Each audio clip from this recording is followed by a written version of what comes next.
Good morning, everyone. Good morning, everyone. I know we're still saying hellos and welcome, and I'll give just about 20 seconds for pictures because we'll need them, but we will be starting in the next 1 minute. So if we can all please settle down. Thank you.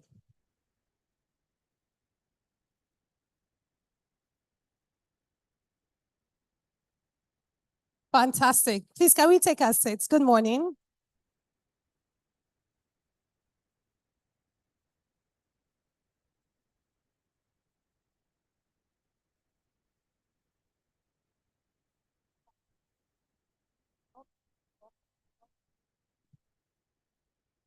Great.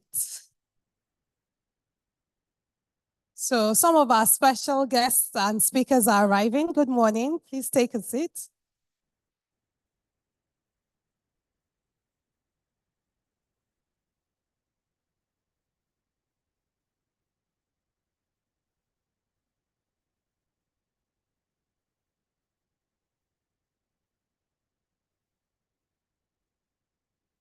There's a space.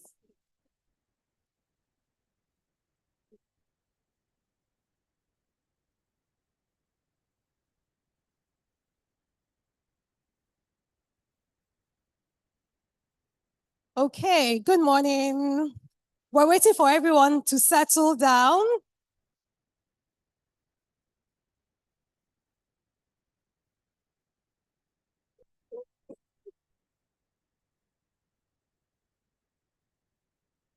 One more selfie. Fantastic. So I am going to start. Once again, good morning, everyone. My name is Adenike Adeyemi, and I am delighted and excited to be your host for today. Today is a very, very special day. We're launching a book that I believe is a book right for the times that we're in. In fact, when I was speaking with the authors 2 days ago and we're doing a brief, I was like, this book should have happened about a year or 2 years ago. But it's not still too late because we're talking about very urgent conversation. A bit about myself. Over the last 20 years, I have been working in different capacities to support Nigeria's greatest value, young people in different capacities, as leaders in education, and most recently, in the last 10 years, inspiring their innovative and entrepreneurship potential. So this is a topic that is very, very important to me, and right now, because every day, for some of the young people I meet with who have really groundbreaking ideas to change Nigeria, they want to take that idea and go and establish it elsewhere because they don't feel that the environment is not as promising to nurture their talent. And these are some of the conversations that we're going to have today. We're launching a very special book called Breaking the Cycle, Talent Management in the New Normal, Strategies to Tackle the Great Resignation, Quiet Quitting, and Japa Syndrome. And you know, some of the words we'll be talking about today, Japa, Duro, Japa Da. Those are some of the conversations we'll be engaging on today. We're starting, we do expect that over the next 30 minutes, we'll definitely have a full hall, but we committed to starting on the dot on time and we'll start on time. I want to celebrate all our special guests here today. Thank you to everyone who has accepted our invitation. Thank you to our special guests and panelists, which we'll be introducing shortly. And thank you also to so many of you who are, I can see leaders across private and public and social sectors, HR experts, even some of our young talents ourselves. I'm also happy to have members from the public sector also here present because I think that the conversations we're having cut across, you know, these three critical sectors. Whatever we're doing, whatever spaces we occupy, whether in financial services, education, creatives, arts, entertainment, social sector, and the like, we're all having to talk about ourselves, but also talk with our colleagues, our organizations, our boards about, having very clear strategies to attract, retain, and sustain very critical talent. Some of us, even ourselves, are trying to ask ourselves, should we be here or should we go? Some of us have younger ones, whether children, nieces, nephews that we've engaged with. A friend of mine the other day, a younger friend of mine, said that she's looking for new friends because all our friends have left and that she needs new friends here. So most of her friends from primary school, secondary school, college, because she did college here and even worked here for a few years, people have all left. So it's a very urgent conversation that's not just about work. It has to do with our social, cultural life as Nigerians, our immediate interactions, family, so many things.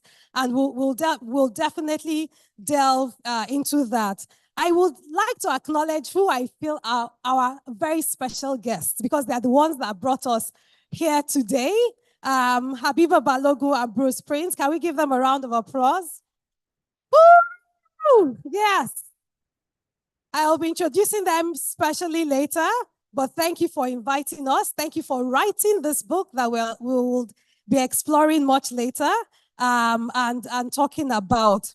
So I will do a quick walkthrough of the agenda for today and the way our conversations will evolve. Shortly after my brief welcome and introduction, we'll move straight into the keynote address by our authors. They told me, they said it's a keynote, but it's a, interactive conversation. So we shouldn't be expecting formal speeches. And they'll talk to us about their why of the book and what they aim to achieve with the book. Right after that, we'll have a very special performance by a lady who I admire very much, who is also going to speak on the topic, and I'll properly introduce her at that point. Then we'll move into a very interactive panel discussion, and we'll talk about challenges in attracting and retaining talent in the new normal. And again, emphasis on interactive panel discussion, because it's not just going to be amongst the 4 members who will be talking, but also engaging with us from the audience too. We would like to get your questions, your feedback, and perspectives on how you're also even handling these different issues. After that, we will do a formal book presentation. We'll talk a bit more about how you can get the book, even though we'll also interspace that during the conversation, and then we'll formally close and round up the event, and then leave everyone to also network and interact. And we promise that by 1 p.m., we would have formally ended the event. So that is our program for today that we're looking to involve and engage all of you in. I want to point out that if you look around, we're in a very beautiful space, by the way. And so if you look around the hall, from the entrance to the side to the front here, we already have the books available and at the back. So by the time you walk, a couple of meters, you'll find a spot to a book. And I want to actually encourage you. So this is not a book launch where we'll wait until a formal, or you're already seeing the book. We're not doing a special surprise unveiling. And we actually want you to start to engage with the book already. So please do feel free to walk to any of the book stands and pick up a book and purchase it. Soft copies are 15,000 naira. Hard copies, hardback covers are 20,000 naira. On the way out, the individuals who will help you in terms of facilitating the payments with your POS and, making sure that the payment process is very seamless. Please feel free to pick more than one copy, several copies. You can decide to take the entire table if you're inclined that way. I'm sure a lot of us have people that need these books. So again, we're encouraging you, pick up the book and, start to experience it so that when we start the conversations, you're already also deep into the content of the book. Last but not the least, our hashtag for today is breaking the cycle. Breaking the cycle. And so as we're talking, as you feel the insights that are important to you that you also want to share, particularly for those who are social media engaged individuals here, so please use the hashtag breaking the cycle and also tag HBC Consulting on all social media platforms, and also Bruce Prince on also all social media platforms in all your insights and engagement. So thank you very much. So now I'd like to introduce our special guest for today to share with us a very brief keynote and talk to us about why they wrote the book. And please allow me to introduce you before you come on stage. The first person I will introduce, I've known her probably for over 30 years. Yes, informally, I'm that old. I'm not as young as I look. She has played different roles as an auntie, a big sister, a mentor, a coach, a big friend. In the last probably 10 years, also my boss, because she was on my board. I was the chair of my governance committee and was very, very instrumental in shaping my thinking around how we start to think around talent management, obviously in the social sector space, but how we needed to understand the evolving talent management trends, even in the line of work that we do, and making sure that we institutionalize those things within our organization, within the work that we do. And I'm very proud to say that, you know, our organization is a hotbed of talent within the space that we work in. We have a very high retention rate. And, you know, I really do appreciate her for that. She has several years of experience across anything you can think of across the talent management space, has worked directly, has consulted for organizations in the public, in the private sector. She has written many books. So this is not her first book. She has several certifications as a coach and as an expert speaker. And her name is Habiba Balogun. So you're welcome.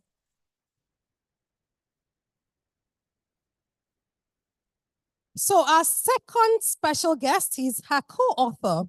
And this is also not the first book they're writing together. And I'm assuming it won't be the last two. Okay. One of the things that I found very interesting about his profile was that, you know, when we talk about talent issues, there's certain sectors that have that I've always had, and even much more so now, I've had those talent issues. So if you think of hospitality, the service industry for a fact, or even if you think of health, the health sector. So I know a lot of my friends in the health space, you know, when people are talking about bleeding talent, they are definitely seriously bleeding talent. But he's had several years of experience working, building talent, building businesses, and a lot of even facilities and hospitality spaces that we've engaged with. I was even telling him the other day that I probably have met you at some point in Morehouse, in any of the travel hotel spaces and the like. His name is Bruce Prince. He's also someone who is a management consultant and has had a lot of years of experience advising, understanding even the talent gap space, not just within the hospitality and the health sector space, but across different industries.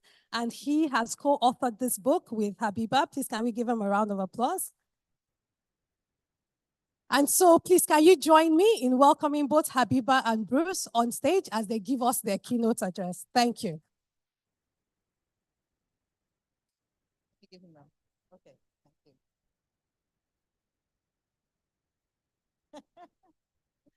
Wow. I'm feeling very humbled, actually. I'm usually doing this on behalf of clients. I'm used to standing in front of a crowd, but normally on behalf of someone else. I'm the eye candy.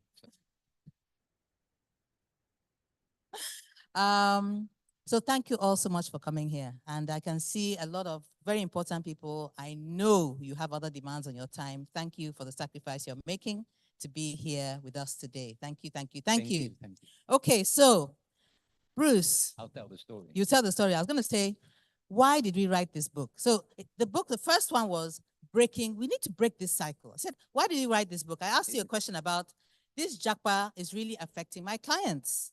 In fact, I normally go and I engage and consult with my clients on performance improvement, functional, operational, process optimization, stuff like that. But for the past 2 years, the burning platform for all my clients has been talent retention, retaining their talent. And I just said, look, and then we're going to hear a lot more about it, but we see what happens to some of them who have gone abroad. Okay, and I know, but I was chatting with Bruce because we talk about a lot of things, and I said, how can we stop this Japa syndrome? So And then Bruce, I go went- ahead. Then I went, what's Japa? So he said, what's Japa? So I So then, I so then went explained online, it. go read about it. Uh-huh. And then I wanted to know, why is there Japa? Mhm. So I started looking at the global scale, looking at the great resignation, quiet quitting, and I saw how everything affected. And then her and I worked on a training. We said, okay, let's train people. We need to train our executives on how to cope with the great resignation, quiet quitting, and Japa. It's a pretty straightforward thing. Let's just do a training. So go ahead, Bruce. So then we did the training. Yep, we Well, designed we the designed training. the training. Okay. Hours of work. Yes. And then she comes to me and says, no, this will make a nice book. Come, Yeah. let's make it a book. No, well, Bruce, I think that he's cut the story is too short. So we designed the training. We designed the training. And, anybody who's been trained by me knows that we always take our participants through a journey. Step one, self-awareness. So he said we have to do a self-assessment. Okay? So Bruce, we said assessment of the organizations and assessment of this talent. Value orientation. And he said, oh, yes. He's a modern applied psychologist, right? So he said, oh, yes. There's this methodology.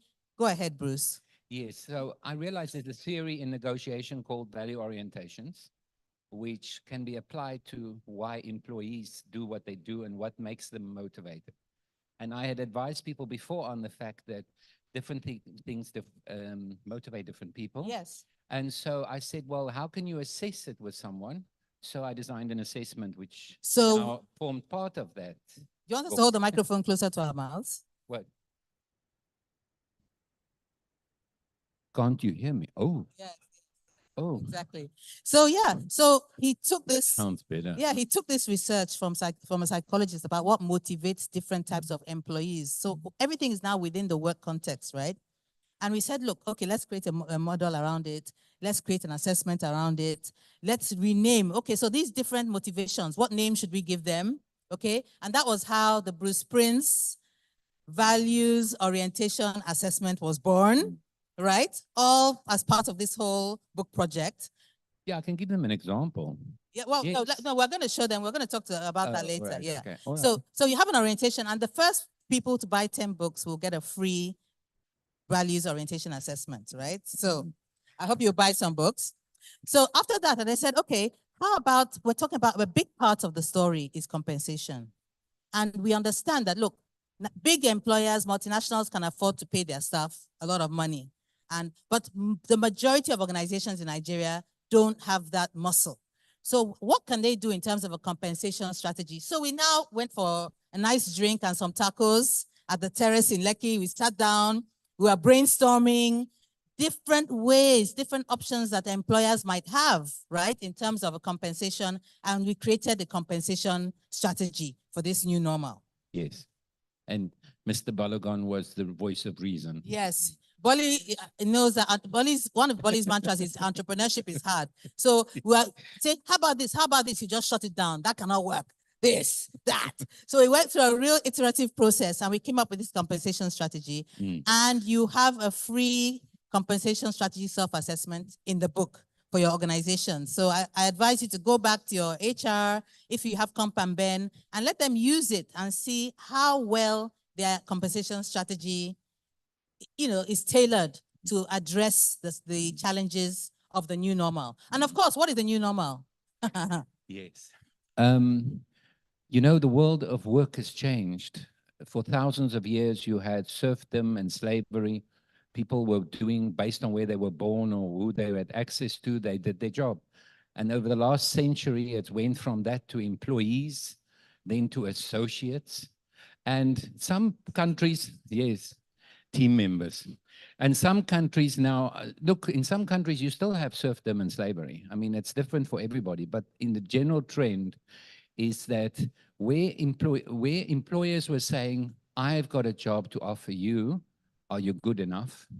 You have employees now saying, do I want to work for you? You need my skills. And it's happening more and more because they've looked at the older generations, and it's in the book where I talk about the different generations. You and I both, especially. Yes. So she some talks people about are not the aware old of. ones. Some people are not aware of the generational divide. Many of you here are. So we actually had to put it in there, right? So when you look at them, you notice that, for example, my generation, Gen X, work defines us, defines who we are. It's how we weigh ourselves in life. But if you look at Gen Z today, they want to make a difference, but it must represent their values. Because they looked at my generation and your generation and everybody and said, why did they kill themselves for no reason? They worked for 40 years and then they died. So the new ones are saying, no, my life must mean something. So it's not that they're lazy, and I go into it in the book. It's not that they're lazy. It's just they are now saying, I have skills. I can go do the same skills for myself and earn that same money that you're paying me to make money from, but I can go do 5 jobs and make that money. So it's become tougher to retain and attract talent. Yeah, and employers just don't understand that. So employers still have the buyer's mindset. I have the money to pay you a salary. It's my way or the highway, okay? But the new normal is that it's a supplier's market, right? What COVID taught them was, if I don't have money, I can stay at home. Some of them built farms in their gardens, so I can actually eat from what I grow, right? And if I don't go out and about, I don't need money to spend. So they're ready to leave a job without a replacement, which we were never, ever, ever. You have to have another job lined up before you would do anything. Yeah, no, you're right. And I've also noticed when you talk about hospitality business, it's now more than money. It's also about treatment. It's also about what you're doing besides the money. Yeah, I can talk a bit about that. Yeah, and I'm sure you will. Just give me a moment. Down go. Okay, go. So you can see we work very well together. So the thing is, for instance, I find myself now running a hotel with 100 staff. I'm helping them manage their emotions, because they didn't get the same life skills that we had when we were educated, when we were small kids. They don't bother about that so much these days. Also, there's more things thrown at them. There's more trauma. There's a lot of things. And a lot of adults now cannot manage emotions. So I find myself doing that. But the fact that I'm willing to do that as an employer, help them with their mental health, that's it. Yes. Means they value working for me. Yeah. Regardless of the salary. And to build, it's not actually to build on it. So some of you will know that I do a lot of research and I publish reports on bullying, harassment, and discrimination in Nigerian workplaces. So I call it creating respectful workplaces. And I've done this research since 2017. I do this work for a lot of my clients. And why did I start? Because I am an organization effectiveness consultant. So my client is the organization. So I come at it with a business mindset. And when you go in and we diagnose what is going on in organizations, very often there's a recurring decimal, something that keeps popping up again and again and again. Why is this workplace not functioning? And it's not functioning because of disrespectful conduct by managers, by supervisors, by owners, right?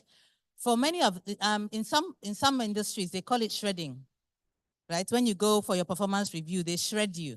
And that is supposed to motivate you that, look, I respect myself so much. I don't want anybody to ever be able to speak to me like that again. So I will perform and kill myself so that I never put myself in the position of needing to be shredded.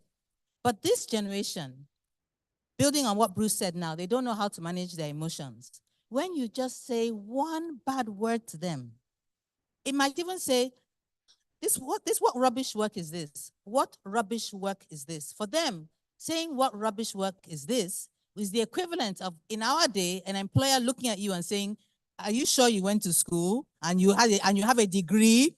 And this, for them, just that phrase, that word is enough to make them say, hey, I can't work here.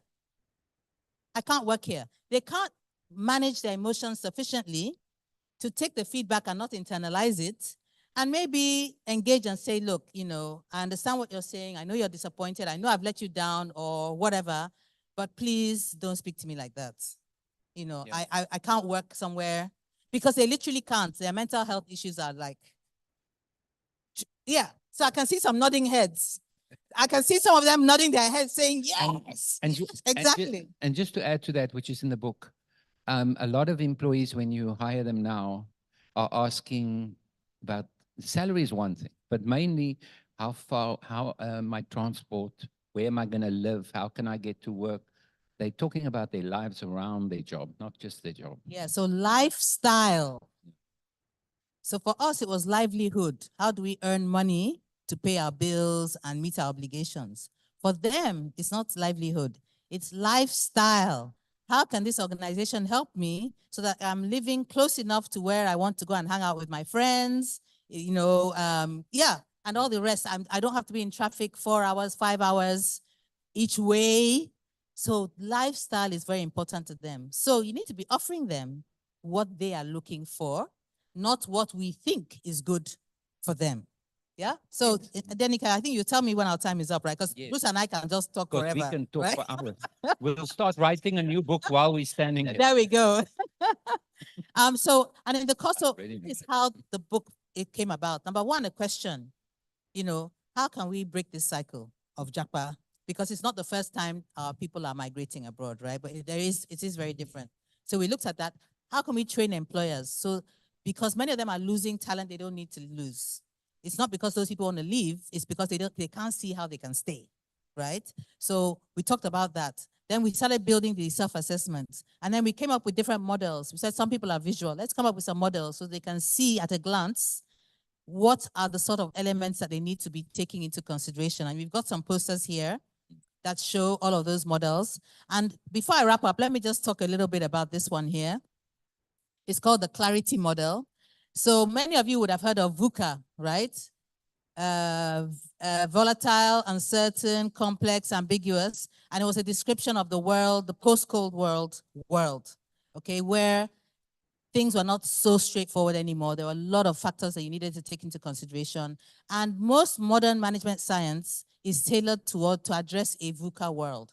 But during COVID and post-COVID, the world is no longer a VUCA world, strictly. It's also a BANI world. It's brittle. Things look solid. Companies that look unshakable, the next day they've broken, they've collapsed, they're gone, right? It's anxious. We have an anxious generation. So your staff now are an anxious generation. They're already anxious before they even came in to work for you, okay? So anxiety is something we're gonna have to deal with. And us as employers too, the stakes are very high for many of us, right? Many of us had to pivot during COVID. So we still haven't recovered from the trauma of our business models being swept away from under our feet. And then it's non-linear. So that predictability is gone. If I do A and I add B, we will get C. That predictability is gone. It's now non-linear. And the I in BANI is incomprehensible because this is the data age. There is so much data, so much overwhelming data. We don't know which data to focus on. What information should I use to guide my strategies?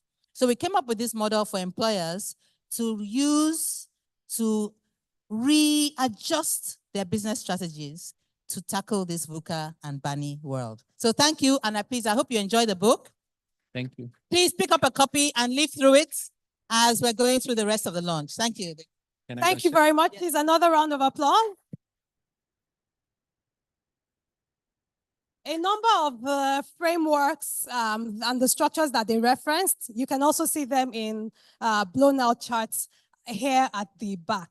I would like to acknowledge the presence of one of our special guests from the Lagos State government, specifically Mrs. Toyin Andrews Ademuyiwa. She's coming. Okay. Mrs. Yes. So Mrs. Titilayo Oshobu, who is the Director of Admin and Human Resources within Lagos State, you're very much welcome. Thank you so much. As we said earlier, this cuts across all the different sectors and conversations. A quick joke. I used to work in KPMG for about 8 years, and I joined KPMG as an experienced hire. And I remember when I came in, even as a senior associate then, it didn't seem that you could leave if your partner or very senior manager had not left. And so I remember maybe about 2000, probably about maybe 3-4 years after I joined the firm, we had some new hires who just joined us. And on their first day, we usually have new hires from October, and about 450, we just saw them walking. And we used to walk in a pool then, so you could see, everybody could see everybody going out. And all of us seniors and managers were looking, they just carried their bags and they went. No apologies, nothing. So the next day they did the same. So we just said, okay, maybe first day there was not a lot of work to do and everything. So second day they thought they did the same thing. And then one of my friends then called one of them and said, how are you going at 4:50? She said, why am I not going at 4:50? That 5 o'clock is my contract. That's the contract that I signed here. And there's nothing for me to do. And so for me, I think even a lot of these conversations, and I thought that was really bold because I was like, yes, if I don't have any work to do, why am I waiting for somebody to show that I would leave? So, and we're seeing this more and more where it's not just you saying, why do you want to work for us? It's them asking you, why should I come and work for you? Sell your organization and your business to me. So as we move on in the conversation, I would like to introduce one of our other special guests who is going to give us a poem that speaks and reflects the conversations that we're having.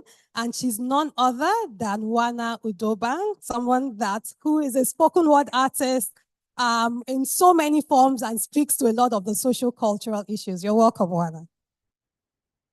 Good morning, everyone. Are you guys going? They are giving you food now. Good morning, everyone. It's an honor to be here. Congratulations on the launch of this book. This poem I'm going to be sharing is written by Habiba Balogun. And I think it's safe to say that we need a poetry collection from you after this because it's such a brilliant poem. So it's called Breaking the Cycle. In the bustling heart of our vibrant land, the young dream dreams futures grand. Some choose to japa seeking foreign lands. Others duro and nurture their homeland sands. Way out here, new faces, parts to play. Grinding for a living, stacking bills that weigh. Tasting the strange walking paths that sway. Loneliness hits, yet it's a fresh page every day. Keep your tribe close. Don't let roots get light. The world's your canvas. Let your strokes be bright. Strangers on the daily, but own the stage with might. Your experience is gold in a foreign night. Back here where the Duro tribe, we hold our ground, dodging life's curveballs.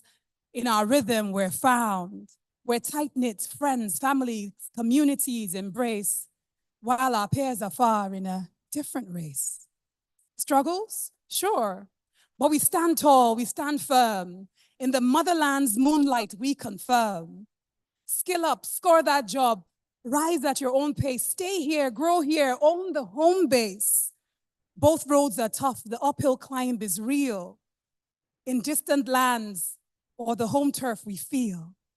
But whether you japa or decide to duro, you're the lead in your story, life's only hero. So listen up, because this is the heart of the chatter. The choice is yours in this global matter. Both paths can shine, both futures are bright. But consider this, maybe Duro can ignite. And for those who japa, keep this invite. Soak it all up, then bring back the light. Leverage your wisdom, your newfound insights to enrich the homeland and elevate our collective might. Thank you.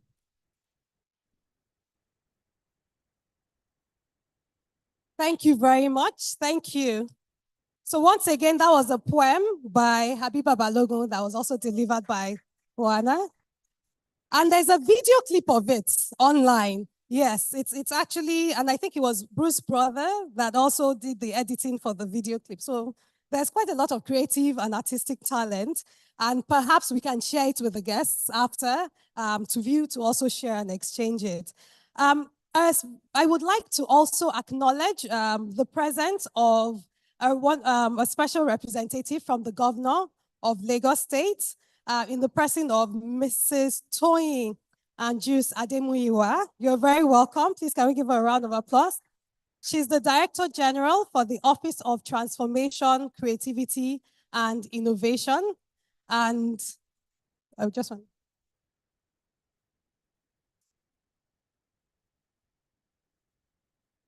Okay. So, and she's going to be delivering a very short speech on behalf of His Excellency, Mr. Governor, the Governor of Lagos State. Great. Okay. So right after that, we're going to move into the panel conversation. And the way that will work is I will introduce our moderator for the day, who is going to moderate the panel discussion.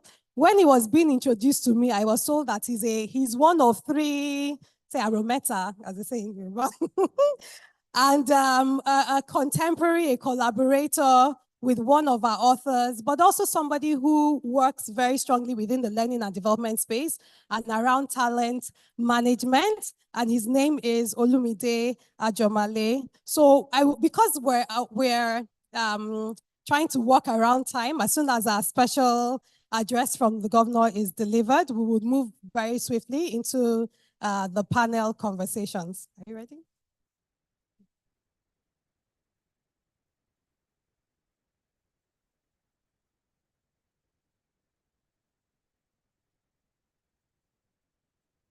Okay, so while we're waiting for that, let me take a very quick poll here. And I do know that we have some sort of a generational divide.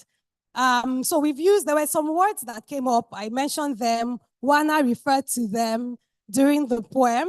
We talked about Japa. Who can define what Japa is? Just. Okay, so I think Japa is the quick exit from the country seeking more opportunities or better opportunities. Excellent. I love that. What about Jakpada? So that laughter means that we're very familiar. Jakpada. Who are the Jakpada? Ability to return back. And then who are the one I mentioned? Who are the Duros? We are here, lost anywhere. Yes. We're the Duros. And so again, I think but the thing somebody was saying the other day that, this is also a cycle we've seen over the last decades. I remember growing up and hearing, Andrew, no checkout. So it's a cycle that we see. It's not just even in Nigeria, it's everywhere, it's globally. We've talked about the global resignation, the quiet resignation, a lot of these things and how to address them. More importantly, how to even recognize them when they're happening, before they happen. They're very well addressed in the book. So if you've not yet picked up a copy of the book, we have tables. You're free to walk up to any of the tables, pick up a copy of the book, 15,000 naira for soft copy, 20,000 naira for hard copy. Buy the book so that you're already engaging with them. We even said you can buy the table too, so let's know if you want to clear the table. So please join me in welcoming the representative of His Excellency, the Governor of Lagos State, as she delivers a keynote address on behalf of the Governor, Mrs. Toyin Anju-Sademuyiwa. You're welcome, ma'am.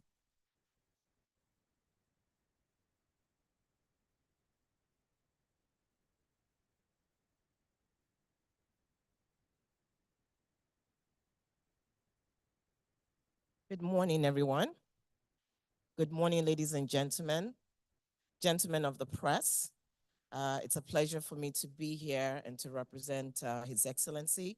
Of course, he will have loved to be here with you, but due to official duties, he has asked me to be here and deliver his speech.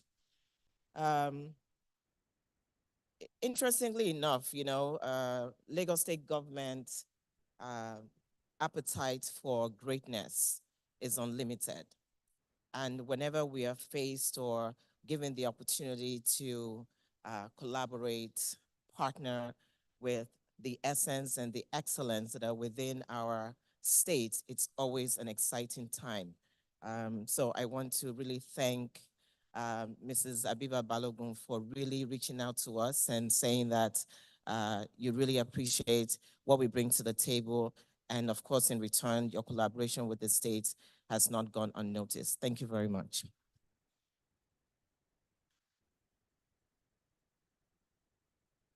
It is a great pleasure to join HR team leads, eminent thought leaders at the launch of the book titled Breaking the Cycle, Talent Management in the New Normal. This aptly titled book, which is coming at a time when organizations and employers are grappling with the fallout of the mass relocation of young men and women to foreign countries in search of better opportunities in what is now known as the Japa syndrome, a phenomenon that has become the new normal, attests to the foremost role human resources plays in achieving organizational goals and objectives. I am therefore certain in my mind that this book would be a significant contribution to the discourse on talent management, especially in the context of the new normal that we find ourselves. The world has undergone unprecedented changes over the years, and as leaders in the public sector, we have a great responsibility to adapt and innovate in order to meet the challenges of this new era. Our ability to effectively navigate these challenges and drive the desired progress will largely be determined by how effective we are in unleashing and managing the potentials that are hidden in the human resource at our disposal. This book, co-authored by Abiba Balogun and Bruce Prince, has come at a crucial time when the need for strategic solutions, including a paradigm shift in talent management practices, is becoming very compelling. In 2018, the state government recognized that the existing traditional system of reward or motivation based on seniority and tenure was not suitable to drive the positive change we had envisioned for the Lagos State Public Service. This recognition led to the launch of the Growth Mindset Initiative with the objective of embedding the culture of creativity and innovation in the public service. Fast forward to year 2020, whereby the state government insisted that public servants should start to take ownership of creative solutions in solving problems of their MDAs and by extension, the state at large. Hence, phased transition to a system that values merit, individual capabilities, and potential. We have also established a selection process that ensures that our ministries, departments, and agencies are staffed with the best and the brightest, and by embracing a merit-based approach to talent management, we are attracting and retaining top talents who are contributing their skills, knowledge, and innovative ideas to the development of our state. We currently run an annual program called Ideas Day Innovation Competition, where employees are recognized and rewarded for their innovative solutions and their ability to lead the implementation of laudable ideas. In health, education, and finance, we've recently promoted officers that came up with ideas that not only increase the revenue of the state, but changed the narrative on how we're delivering healthcare, and more importantly, impacting education. At the core of our workforce talent management is our commitment to continuous learning and developing. This commitment is driven by the realization that in our rapidly evolving world, and for our state to continue to be globally competitive, our workforce must acquire new skills and knowledge through training, upskilling, and reskilling. Our administration's Themes Plus agenda is a deliberate mantra and call to action to embrace diversity in order to tap into a wide range of perspectives, experience, and ideas, which will lead to more innovative solutions and better decision-making. The new normal has presented unique challenges, and as leaders, we must respond appropriately by prioritizing the well-being of our employees and create a supportive work environment that fosters healthy work-life balance. That is why we have embraced the work-from-home policy, which we activate in critical periods. We've started during the COVID-19 pandemic, and we have recently reactivated it to cushion the effects of the fuel subsidy removal and the attendant rise in transportation costs. We are currently looking at different technological advancements to streamline our talent management processes and make informed decisions based on data insights by harnessing the power of technology. We can enhance the efficiency and effectiveness of our talent management processes. The launch of this book will add value in a way that it is meaningful to our states. Let me at this junction again commend the authors of this book for their valuable insights and recommendations on talent management in the new normal. I am sure that this book will serve as a guide for leaders in the public sector as we strive to build a dynamic and resilient public service. Talent management is a critical factor in the success of every organization. By breaking the cycle of the old approach and embracing a merit-based system, fostering continuous learning, promoting diversity and inclusion, prioritizing employee well-being, and leveraging technology, we can build strong and capable workforces that would drive the progress and development that we desire. I congratulate you on the launch of this important book, and more importantly, I will also support the request of the authors that we should try to pick up one. If you don't believe in holding on to a book, please let's get it online. Thank you very much, and thanks for listening. Have a good day.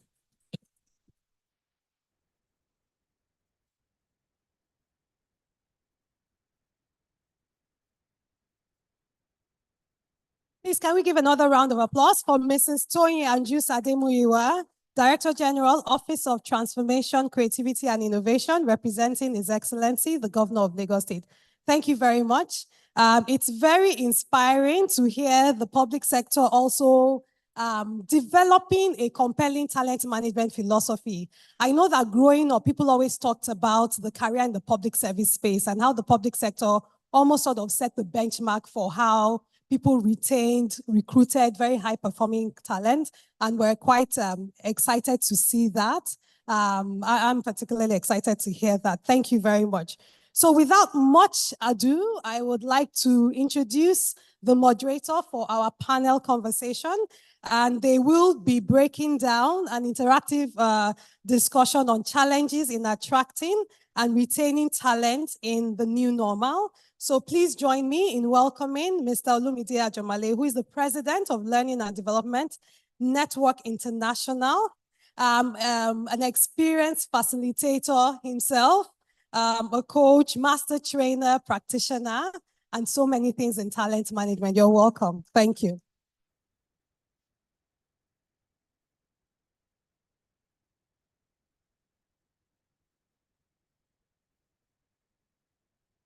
Good morning, everybody. Good morning, everybody. I'm so excited to be here on behalf of Abiba and Bruce.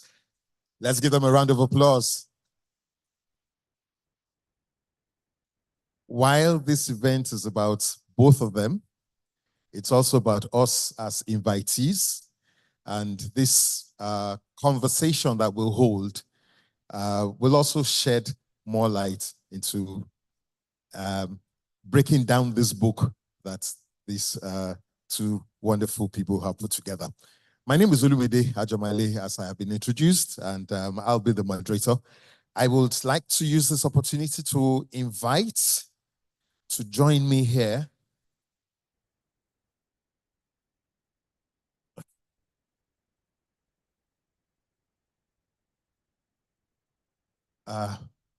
three other persons, and in no particular order. I'd like to invite Ajibola Akponle, who many of you will recall, former Honorable Commissioner in Lagos State. You're welcome to take a seat. Thank you. She currently is founder of HIG Africa. Thank you very much. Welcome. Right. And I'm sure we'll have an exciting time sharing insights in the conversations.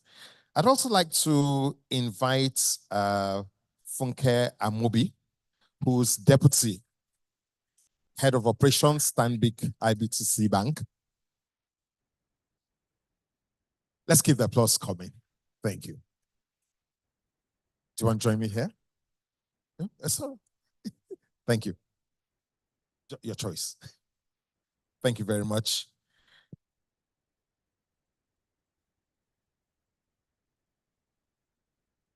So Olayinka David West is on her way and should be. Oh, she had her. Yes. All right. Oh, please, let's put our hands together for her. All right.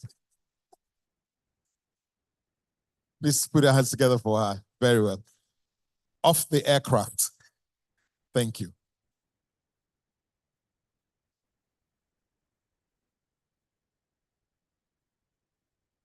So we're going to make this very light and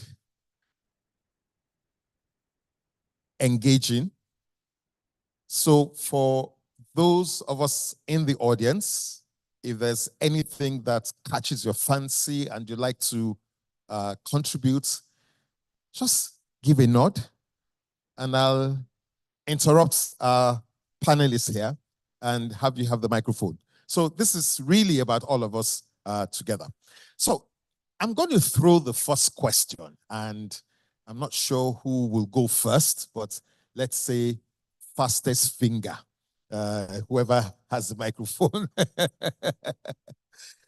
So when you heard about the book and saw the book, what were your first impressions?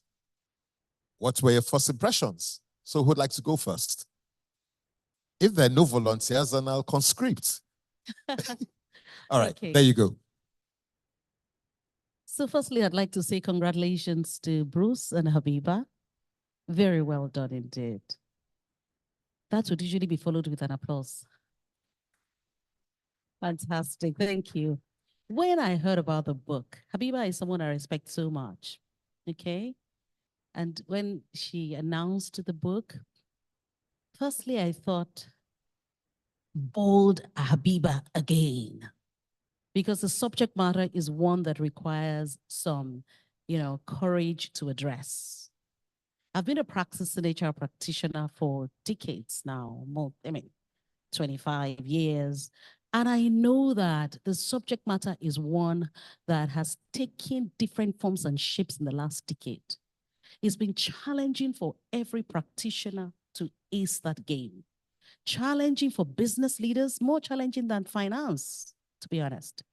When the conversation of JAPA entered the boardroom, it brought HR to the forefront. So when I saw the book, I thought, bold Habiba again. I was hungry to read the insights because I thought it's really, a breath of fresh air to have, someone like Habiba saying something in this regard. And as I flipped through the book and I saw the models, I'm one that's very big on frameworks. When I saw the models, I was even more, I was more impressed because I thought this is exactly what we need now. So I thought it was a conversation that needed to be birthed. And So right for this time. For this season. And yeah. A bold step by bold Habiba. Thank you. Thank you very much. Jibola, you want to say something? Thank you very much. And thank you to Habiba and Bruce for inviting me to come and share this morning. I think just aligning with what Funke said, I believe the book is a book for now. I was about 6 years ago, I was at CIPM as the registrar CEO. And one thing that I always said to HR practitioners is that you cannot lead what you don't know. And, for you to be an effective HR person, you need to understand how the human being works, the psychology of human beings, to know how to motivate and how to, directly address their needs and how to get them to work. So when I read the book and I realized that it actually delved deeper. So it wasn't a book that, it was very, very practical, and it delved a lot deeper into what motivates behavior, the values orientation system. It excited me because for me, it is something that people really need to look at because we are not fixed assets. Human beings are human beings. You cannot tell a person that, look, when you get to work, I actually started off in KPMG like you, and they'll tell you, when you get to work, you have any issues, just drop it at the door. Finish your work, pick it up, and go back home and deal with it. But we're human beings. We cannot work that way. And we know we don't work that way, actually. Exactly. Right. So it was very refreshing to find that the book focused on those issues, beliefs, values, thoughts that actually are at the root cause and the base of behavior. Thank you very much. All right, so let's hear from you. Your first thoughts about the book. I was very impressed about the book, but when I first heard about it in December 2023 and was shared a reviewer's copy, I cringed because Habiba asked me to read it and review it before Christmas. So that was my first reaction to the book. But as I read it, I realized that basically we all need these tools. Whether I'm not an HR person, so we all need these tools in terms of how do you better manage your teams, how do you better manage your workforce to ensure that you're creating that conducive environment that they can not just for them to stay, but for them also to grow in. All right, fantastic. Habiba, and I know you're sitting down here, you're listening to me. I mean, we've worked together over time, and one side of her that I admire is this initiative to document these salient things we've spoken about. So, ladies and gentlemen, I think she deserves another round of applause. Bruce, you also deserve that as well. Right. Away from the book, the challenges of these times, Jakpada. What's all of this been? I know we've spoken about it. I know we're sharing it, but let's dig deeper. Good, bad, ugly, necessary. Can I hear you? Everything is good, bad, ugly, necessary. So the bottom line is it really depends on your own talent strategy. But I think one thing we can see globally is that talent is a competitive tool. And so nations really have to build their talent competitiveness. So whether we like it or not, we're not just competing internally amongst ourselves, we're competing with the rest of the world. And everyone is looking for the best talent. So if we don't decide how we're going to nurture and retain that talent within our own borders, and the challenge is we can't really afford to import a lot of talent. So how do we ensure that we build up that talent and build it up in a manner that it can stay and thrive within the organization? But one of the, Habiba and Bruce had three big syndromes, right? Quiet quitting, big resignation, and Jakpa. I think that there's a fourth one that you need to write about now, which is generative AI. And whether we like it or not, it's really seeping into the workforce, and we all need to reskill, because I can have a conversation with generative AI and it can really guide me and tell me what I need to do. So it's now basically augmented intelligence, or human beings on steroids. Thanks.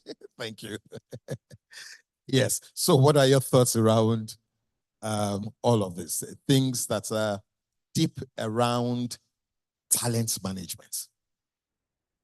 Okay, for me, I think maybe the reason why Habiba called me on this panel is maybe the public sector angle to this conversation, because managing talent in the public sector requires a whole load of other skills, because that sector, which I believe is probably the most important sector that we're not even looking at all, really requires a lot of these sort of strategies that have been highlighted in the book. Jakpa for me is not necessarily a bad thing. I believe that the way we are, if I look from the public sector angle, we cannot really train the talent we require within the system. So when people go away, doctors will go, they will acquire skills and that are knowledge. more advanced than they would ever have gotten locally. It's actually a positive for the nation. The problem comes where, how do we now bring them back? How do we attract them back to apply those skills that they ordinarily would not have gained if they had stayed in the system, and apply them back home? So those are the conversations that I know that at least Lagos State is having within the healthcare system. They're there. How do we get them back? So personally, it is what it is. What we now need to do is to see how we can get the opportunities, leverage this syndrome to be of benefit to us as a nation. I had a particular a friend who's an HR person. Within 6 months, she lost about 4 or 5 critical members of her team, and she was left struggling. So what did she do? These guys relocated to Canada. She recruited them from Canada. It takes a while for you to settle and to get a job. So she recruited them in Canada, working remotely for her in Nigeria, and also paying them the rates she was paying them before. So it's really, how do we creatively take advantage of what's going on, the trend right now? So what I hear you say that this is not necessarily bad. No, Right. I don't believe so. Fantastic. So what about your thoughts on this? How does all of this fit in the reality of managing talents today? Thank you.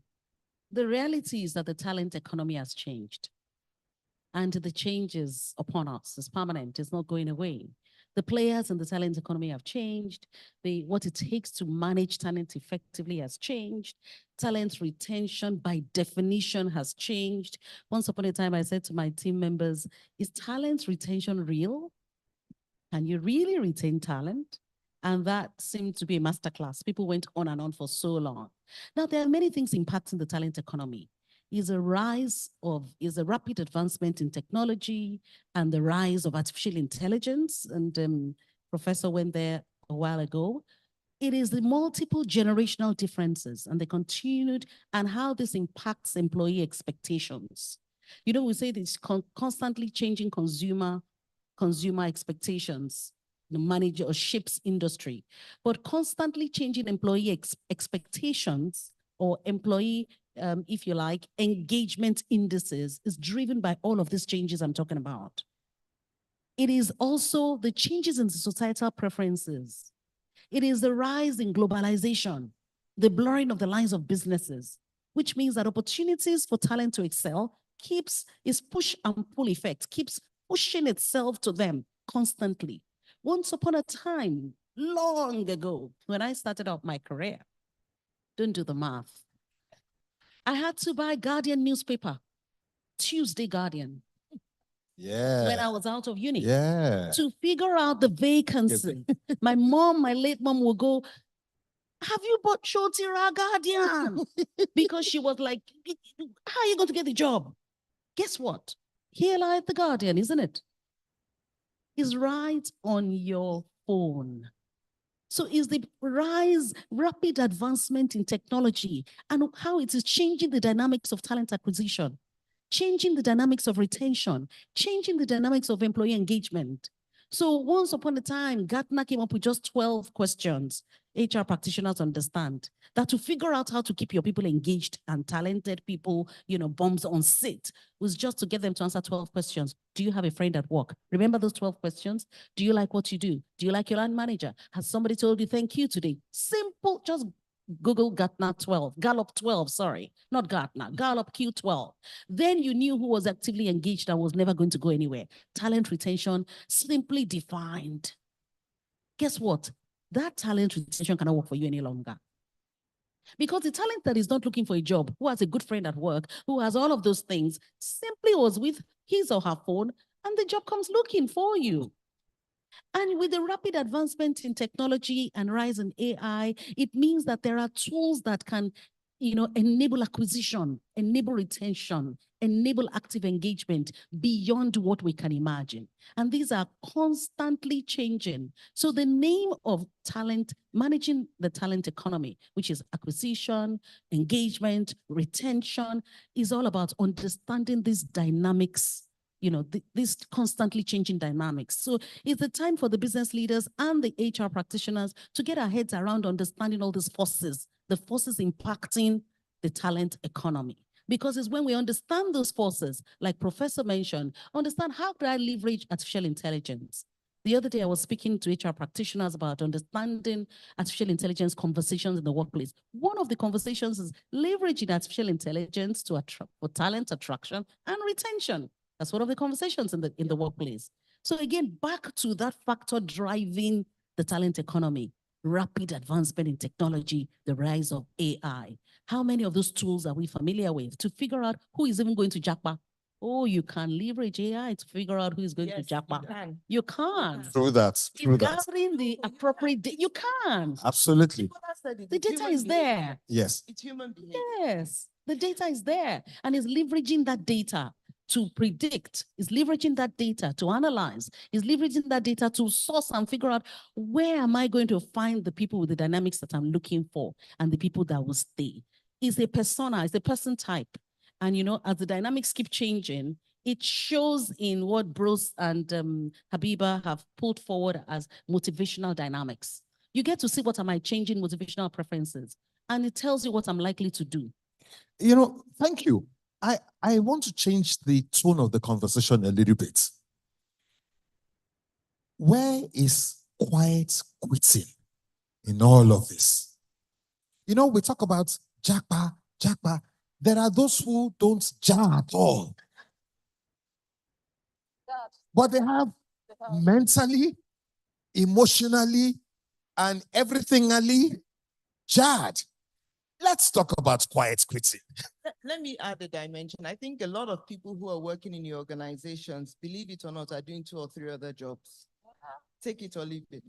They're micro working somewhere or the other. And I think that's one of the challenges when Funke was talking about the whole talent economy, that the nature of work has changed in itself. For us, work was 9 to 5, you stay fixed, you stay. But for some people, work is activity-based. They just want to work for 4 hours a day and they can get jobs and gigs and then do what they need to do and they go home, right? And as sometimes those gigs can actually earn them as much as they were doing if they were doing a 9 to 5.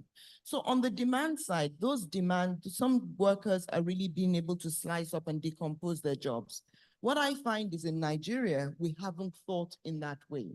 A lot of our jobs are still very fixed rather than very decomposed and defragmented. So you can say, see, you can do this task and you can do this activity very well. Come and do it for me twice a week and I'll pay you for the activity. And it's a transaction because all he wants to do is complete the activity.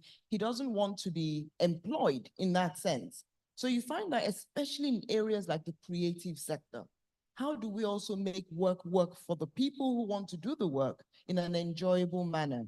So we also need to go back to our own organizations and say, how do we start to think about getting jobs done, not employing people in that full-time sense? Fantastic. To add, no, I'd like to add to what Prof has said. You know, the new generation coming into the workforce, it's, as you have said, it's not about work. It's about doing things they love. I'm sure many people here have children who you've spent loads and loads of dollars educating in one particular line, and they finish and like, oh, actually, all I want to do is just produce music, or I just want to be a makeup artist. But those are they're jobs that are making a lot of money, and people working now in those 9 to 5s, as Prof said, they are doing those side gigs, whether we like it or not. So what are organizations doing to recognize that, you know, people are working 2, 3 jobs, and many people don't know, which is why that quiet quitting, it's not necessarily that they've quitted on the job, but they're just so engaged, distracted, doing so many other things that they don't have that full commitment attention to what they're doing. So one of the points that was, you know, that you wrote about in the book is the fact that you need to have a method where your staff are not only mentally connected to the work they're doing, but their heart, affectual connection must be there. That is when the two are working. That's when you can get your staff to work over and above what you're paying them for, and you have their discretionary effort. If their heart isn't there, they're doing 3 or 4 other things on the side. Absolutely. Thank you very much. So this is the time that I'd like to involve the audience. What are your thoughts? A hand somewhere? Yes, sir. Can I have someone? All right, there's a microphone coming from behind. Thank you. Could you just tell us who you are, sir? And good morning. Adebayo Akilo is my name. Thanks, madam, for for this audience. I think this is a very interesting time. You know, as I was coming here now, you know, when you work in the consulting space, you understand this is not the time to enjoy, you know, recruitment, because the more you take time to hire, the more you have high blood pressure. I just got in here now, you know, somebody I placed on a job, I was already planning to invoice. And she sent me a text message without waiting for me to have a conversation. She said to me, and I read, "Thank you so much for trying to help me out. And all with getting a job. Thank you for helping me out to get a job. I had to leave this morning." Could you imagine? She just sent me this text message this morning, 10:09. This was a young individual who very promising, talented, and I went all out to make sure I took time, had an interview, coached her, and all of a sudden, and at some point, I was trying to monitor. I realized that based on what we are discussing here, well, this issue of multiplicity of skill and a whole lot of things that happened during COVID, which has enabled a lot of people to discover other things about themselves, we are facing the implications now. Because number one, these people, they have dual skills. They have dual areas of concentration. So when they sit in the work environment, you give them the simple instruction, they mix everything up because they're trying to do a lot of things at the same time. And there's something that I try to work on in the recent times. People are talking about mental health, but there's a balance between the mental health and the capability to actually cope with the job. So people are mixing it up. You don't have the capability to cope with the complexity of a job. So when you are given an instruction, you turn it to a mental health issue. So, you know, I'm actually doing that has actually prompted me to begin to look at things in that light. Everyone has mental health. When illness is the problem. And there's the complexity that is required to actually get a job done. So if I said to you, you are not doing well, you go back to your seat, I said, my manager is making me to have mental health. It's just, so, you know, we need to get this discussion going because it's affecting a lot of things in the context of work. Thank you very much. And I would like to publicly align with your thoughts because within me, many times over, when I hear conversations around mental health, I have also discovered that it's been a convenient canopy for many people to hide under. That's conversation for another day. But then I sympathize with you. Can you still raise that in voice? All right, so that still talks about the challenges of managing talent today. But let's take these conversations in another dimension. What about looking at the issues of talent management and how it can benefit national life? And I'll give you my thoughts here. We all know the stories around doctors in Cuba. They're trained, they're released, they go abroad, they send money home. We know of the Filipinos, medical personnel, but more importantly, nannies, carers, and others in that space. So they leave the Philippines, they go around the world, and they remit money back to the Philippines. Now, these are examples where, if you mind, talent has been sourced out of those environments. The proceeds have returned into those countries. And so I doubt if they will complain about JAPA. What is the likelihood of us in Nigeria benefiting from talent migration for national development, if you mind? Prof, any insights? It makes sense. And that's one of the things the central bank also relies on in terms of repatriations coming back home. So it makes sense. And I think that for us that has a large population, it also makes sense to use talent as an exportable item in that sense. So one of the things we're thinking around, I'm just coming from Abuja for this National AI Strategy Workshop. How can we create sufficient talent for the rest of the world? Because you have the raw materials. You have the population, they are the median age 19 plus or so. So why don't you enable them, empower them, and send them out to the rest of the world? So it's happening. So it's happening. Fantastic. Yes, ma'am. I'm just going to say that I think Nigeria has one of the highest remittances globally. So, I mean, if we calculate the dollars that's coming back into the country from these sort of arrangements, people are sending money back, and it's extremely significant. I don't have the numbers, but you know, I think the government and the country is benefiting from the fact that Nigerians are all over the world. And you know, when we do go, we are doing so well. America, I think they're one of the highest trained minorities in the States. And, you know, Nigerians are doing well everywhere, and they're actually remitting the funds home one way or the other. Sorry? Okay, yeah, so we're actually working with both federal and state government to, you know, recognizing that we have a huge youth population that, you know, they're unemployed. So the focus is for us to see what they can do, upskill, and get skills that they can use to gain employment immediately. Focus for us is not necessarily for them to work locally, but to also use those skills, the certification from those skills, to work across Africa and also to work globally. I think countries like India have taken advantage of that process, especially in tech.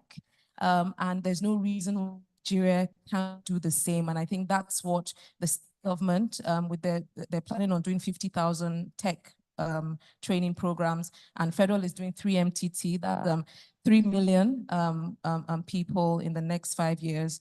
That's the model that we're trying to key into to ensure that Nigerians can be upskilled, the certification can be put employment immediately, either locally or for global opportunities. Very good. Yes, ma'am. To be honest, there will always be, it's a demand and supply conversation.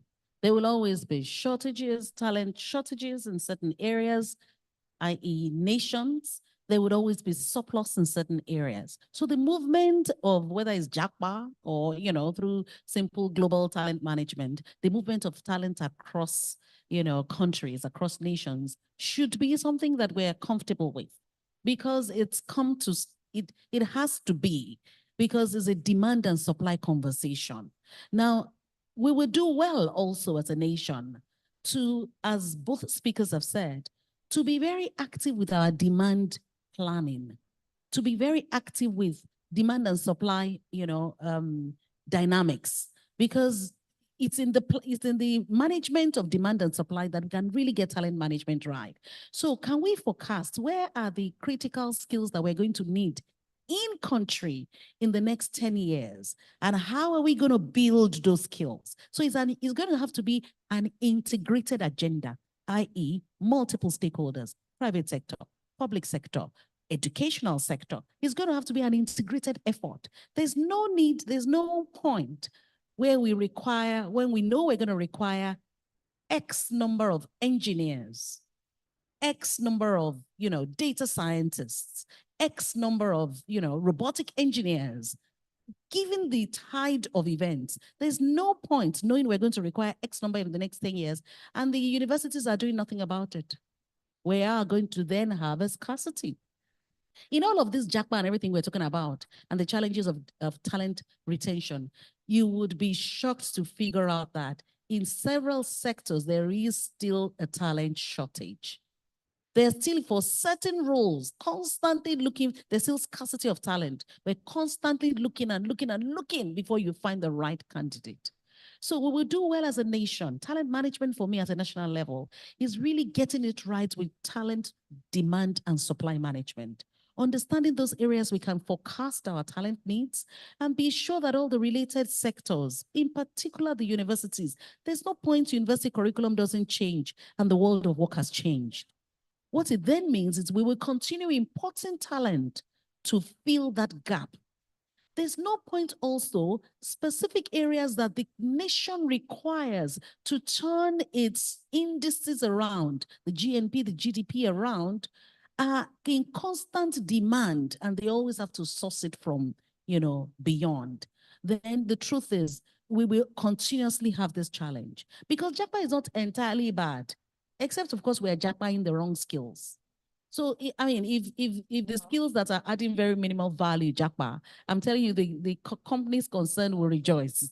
But where we are having a challenge is the talents that you require to drive the economy are JAPAing. So I think we would do well to do talent, demand and supply management at the national level very well. Can I just add that Lagos State is actually doing that already? They're working on a labor market information system in conjunction with GIZ, the German Development Agency, and this is what they're trying to That's do, where we see need where to the be. demand, the supply of labor, and how they can match even within Lagos, which regions are demanding what skills and what Fantastic. jobs, and how they can match the demand supply and backward integrate to the skills they are training for tertiary. And we need to make this institutions. visible. So Lagos State is doing it. There should be visibility. Link to Absolutely. the digital divide. But there's Let something else everyone that be able I to need see to it. bring in here. And I hear you talk about engineers, data scientists, robotic engineers, and the like. Aren't we also placing, or rather, aren't we not losing focus on vocations? True. So, for example, I had the recent experience of renovating a home. And I had these artisans employed by the lead bricklayer. So they were laying tiles, and I noticed how diligent these guys turn up at 7 a.m., start work, and they're there till 6. It was only about a week into the assignment that I realized that they were Togolese. Now, the beauty of it was that as they worked, I noticed the diligence, but also the quality of their output. When they finished,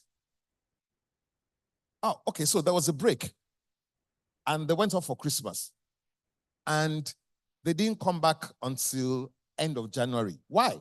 The lead bricklayer couldn't lay his hands on them because they had gone off on another assignment. If we are busy importing Togolese at that level, why aren't we paying attention? And the other side of the coin is some recent guy jackpot to the UK, and he went on a carer mission, but unfortunately his agency couldn't sign him on. So he's been in the UK earning nothing, depressed. And somebody said to him that, remember I told you before you left that you should go and learn barbing. Learn how to be a barber. That if you had done so, there would have been a local barbing salon that black men would need to touch up their hair, and you could have been earning some good money.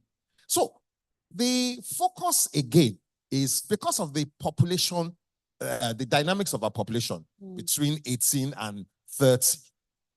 And not everyone is going to acquire tertiary education. So what are we doing about focusing and building capacity such that, again, if it means exporting those, that's also something for the national treasure. What do you think, Prof?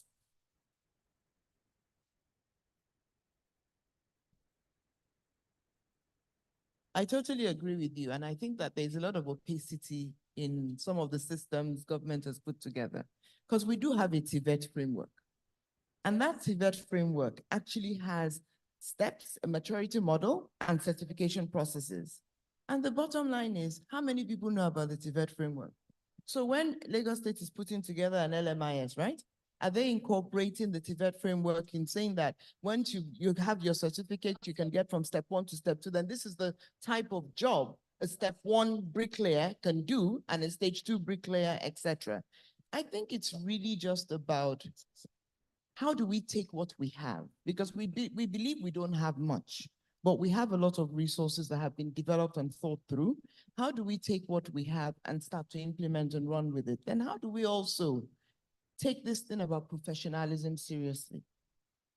You know, you can phone your bricklayer today now and he will tell you that, Mutimbo, but it's still in Oworoshoki. Oh, mistakes. Yeah. And professionalism exists everywhere, in every vocation, but it's not a culture that we practice. You go to the hairdresser, the next thing she's whispering to you, "Auntie, let me come and do it for you at home." But she's using somebody's resources and basically taking out of somebody's resource pool to market herself in that way. So we need to also build some of these fundamental foundations. Otherwise, yes, we'll create the talent, but can we sustain and create the credibility? Because tomorrow you will call the Beninois team back. Will you call your Nigerian team back or refer them for a future job? And on market information systems like what Jibola is saying, what do we feed on? Referrals. So if there's no referrals, then there's no future work. And then people will abandon those platforms saying there's no work there. So it's a whole economic system in itself and a life cycle. Thank you. Prof, and I think that's a nice dimension you brought in, that we shouldn't just be training people for skills and competencies, but also about character.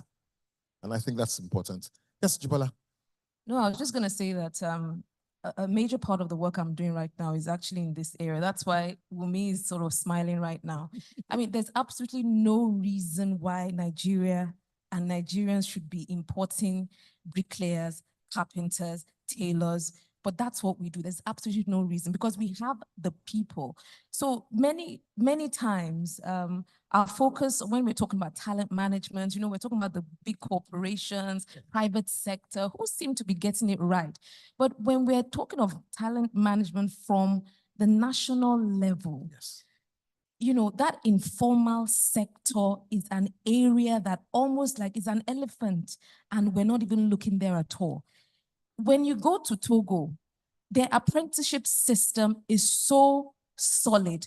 These bricklayers, it takes 7, 8, sometimes 9 years, 7 years, I think, at an average for them to go through the system and they get a certificate. The same thing with catering, the same thing with carpentry.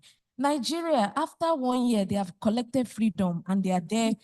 they become mechanics, you know, and they And you know, not only do they do freedom, fast track freedom. yeah, You know. they do freedom, and then they have a big party for it. And yes, everybody will be there, and they're half baked, you know. Absolutely. So, you know, part of the work we're trying to do, again, working with the TVET, LASVEB, Lagos State Vocational Education Board, is to start training, upskilling, and putting these people onto a platform where individuals can actually access them. But at least you know that when you're calling a plumber, these are people who have been trained.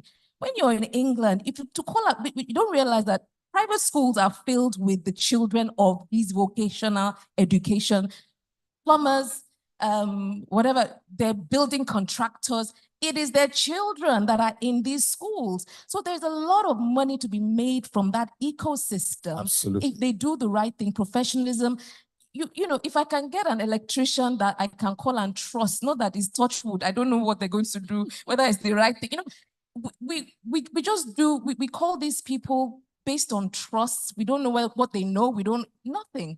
So that's part of the work that, you know, I'm committed to doing, to sanitize that industry, you know, it is for obvious good. that is a place for national economic development that we need to begin to pay attention to. Let's come back to the workplace. So what should organizations be deliberately doing around talent management?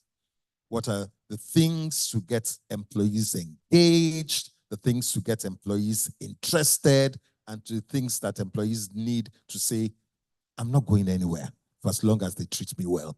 What are your thoughts, Funke? So I think organizations need to pause and rethink their talent management methodologies, the strategies altogether. It's time to pause and rethink. I recently celebrated my 10th year anniversary at Stanbic IBTC. And someone asked me, when we're talking about people hopping, and leaving after 1, 2, 3 years, you're in one place for 10 years. How? What exactly are you looking for? And what are you thinking about? And what has made this happen? And I said to the person, the person said it's not, I think Prof and Jibola are giving the answers already. Now, the person said to me, I need to understand why you stayed. So what is that talent retention? It's different because the millennials think that you're out of your mind. What are you doing there? So my answer was, look, I don't think it's a matter of being millennial and being the other generation. It's a matter of meaningful work and the definition of meaningful. Regardless of whether I'm, Gen Z or there's my definition of meaningful work. And if I can get my definition of meaningful work, even as a millennial, within the organization, I'm likely to be there for 10 years. But the first thing that the organization needs to do is understand my definition of meaningful work. So I had a millennial who was leaving, and in the exit interview, so it's what are we doing with all this data? And the exit interview is like, you've critical talent, you've got one of the best opportunities that anyone would have. You're on the fastest track in code. So in terms of promotion, is happening, faster than others. And your opportunities, and you know what she said to me? I want to experience a startup. I want to know what it means, what it feels to work for a startup. And she was resigning from a big, stable environment. That means that stability, you've defined it as job security, job this, job that, but the meaning she was looking for. And her retention strategies was, give me an opportunity to deal a startup. And I thought, look, if you have a new subsidiary, just throw the person there. Go and make it work. You just have to take it from an idea on the table to a profitable balance sheet. We don't want anything otherwise. So it's about, organizations going back to the drawing table to rethink, relook, move things around on what are the talent management strategy, talent retention strategies that are absolutely aligned to that meaningful work that employees are looking for today. We have to figure out that meaningful work, because for some people is that, I get work-life balance. I just want to be able to, be more flexi. That's meaningful work. So we must be in the pursuit of understanding the meaningfulness around the Thank you. And I think that's something to creep into my dictionary now. Meaningful work. Are you providing meaningful work? Thank you. Jibola, let's hear from you. I think for me, in addition to what she said, organizations need to understand even things like the personality of individuals they're recruiting into their company. There are some people who just by their nature, it could be linked to the values orientation. They're not natural markets, they're analytical. Their personality is more direct, they're correct, they're behind the scenes people, they just want to analyze. You throw them to go and lead somewhere and to go and start marketing where people drain, when they're talking to people, it's actually a drainer.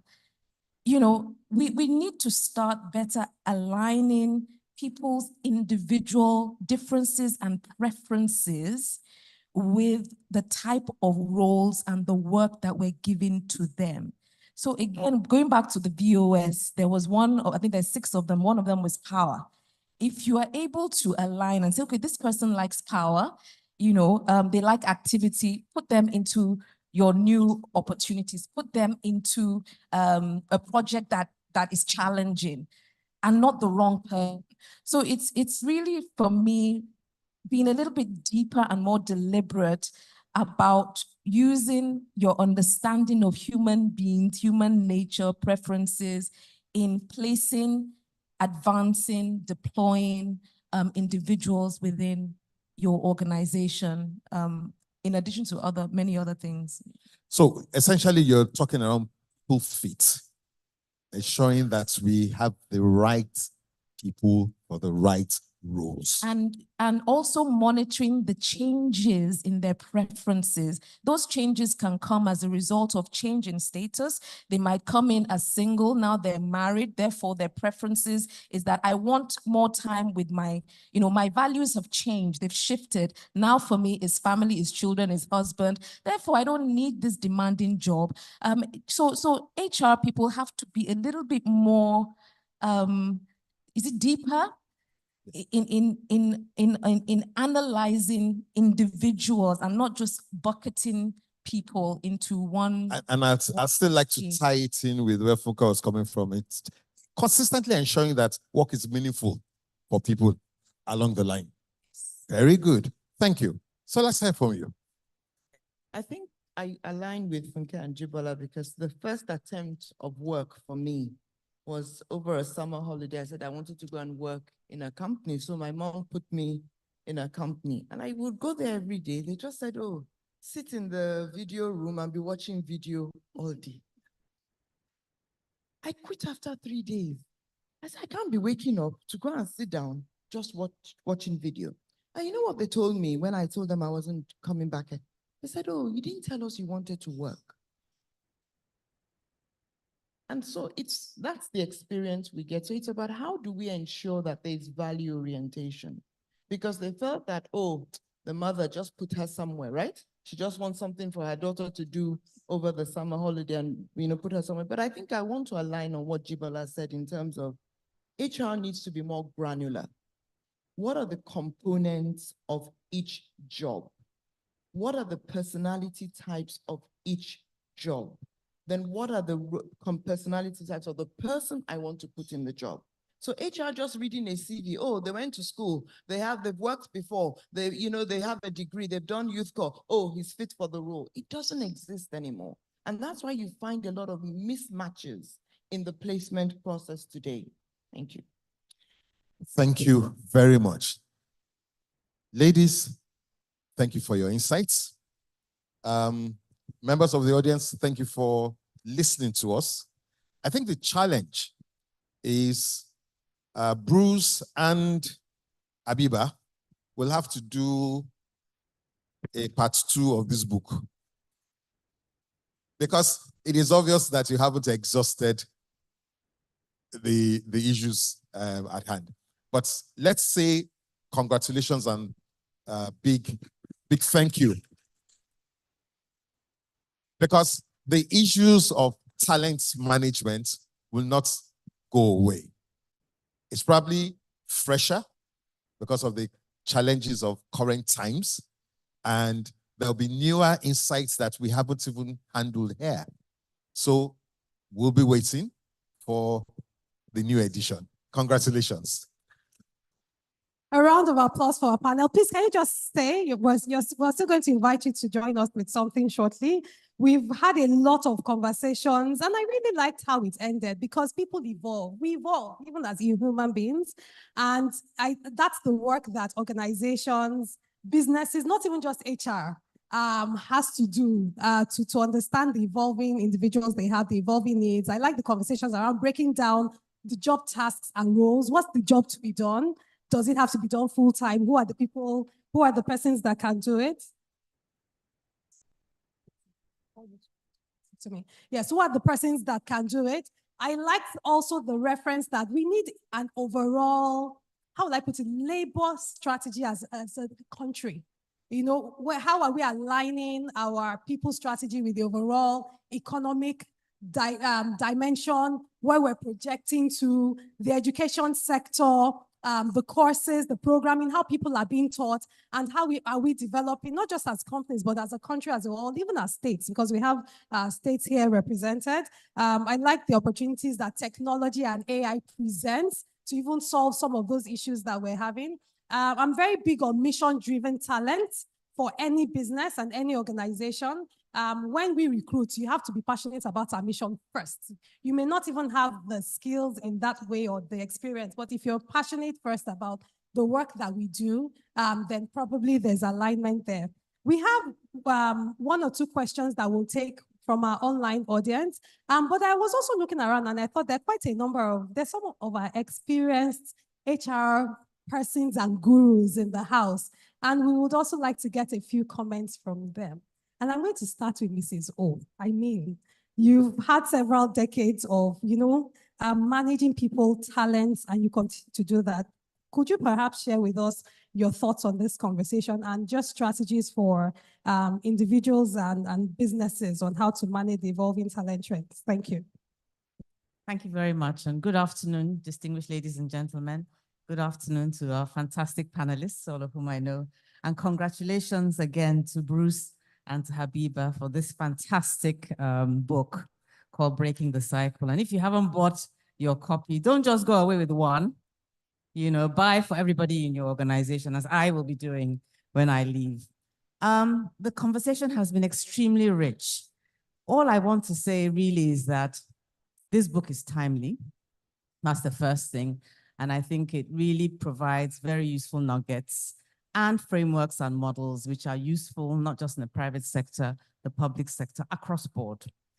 The second thing I want to say is that I think HR and the role of HR, the time for HR has come in terms of HR professionalism.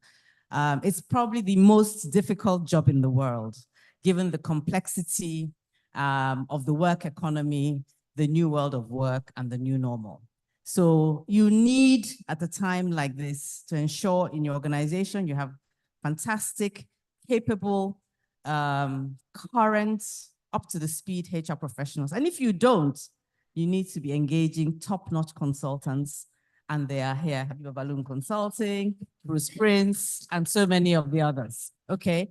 What I want to also say is, and I think, the panelists, the experts in the panelists have already touched on them, which is that I think Funke talked about meaningful work.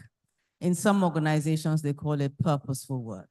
In other parlance, they say, what is the why of work? So when you're recruiting, we focus on the what of work. But what is the why of work before we now talk about how that work is actually done? So what is the why of work? And that touches on engagement. How do you engage the employee? And how does that employee experience the work? Because you do not know what is in the mind of a man, and it's never been more difficult than now, okay? You think an employee you have engaged is happy. I have the different generations in my house. I have children, and I'm amazed every time when one of my children, one of them is 31, the other one is 34, and the other is 36, and they come, it looks like a good job. I think they are happy. I know the organization values them. They are being paid well. And then they come along and say, Mom, I'm thinking of doing this, go out, and I cannot understand where that has come from. So I'm not a psychologist. Why I think what Habiba Balogun and Bruce Prince have done, and I think it is unique and very useful, is because Bruce also, has the psychology element. Habiba Balogun has vast experience along the whole HR value chain. And she's also worked in organizations. She's been a consultant for a very long time. And she's worked in both public sector and I've experienced her personally. So she's excellent. So that combination, because I think it was Jibola who was talking about the preferences, really, you need to be very emotionally intelligent now as a HR practitioner, as a HR consultant, whether you're giving advice and how you're handling people. Because just one word, who was it? One of the speakers said, corrective word. So I have a task to do. I have to deliver on a task to my clients, to my customers, which is the reason why we exist. Otherwise, I wouldn't be able to pay your salary, right? And you have not done it when you are supposed to have done it. And you have not delivered on the task that was supposed to have been delivered yesterday. And the line manager calls you into their office nicely and queries you about why that is a mental health problem. That is the reason why you are now disengaged the next day. And I am not a babysitter. I don't even have the time to babysit you because I have other responsibilities. So it's very complicated. I'm not sure that I have, as a baby boomer, all the answers, but the challenge is there. And I believe that books such as these and conversations like the rich conversations we've had today will go a long way to helping us to find the solutions. Thank you very much. Thank you, Mrs. Owen.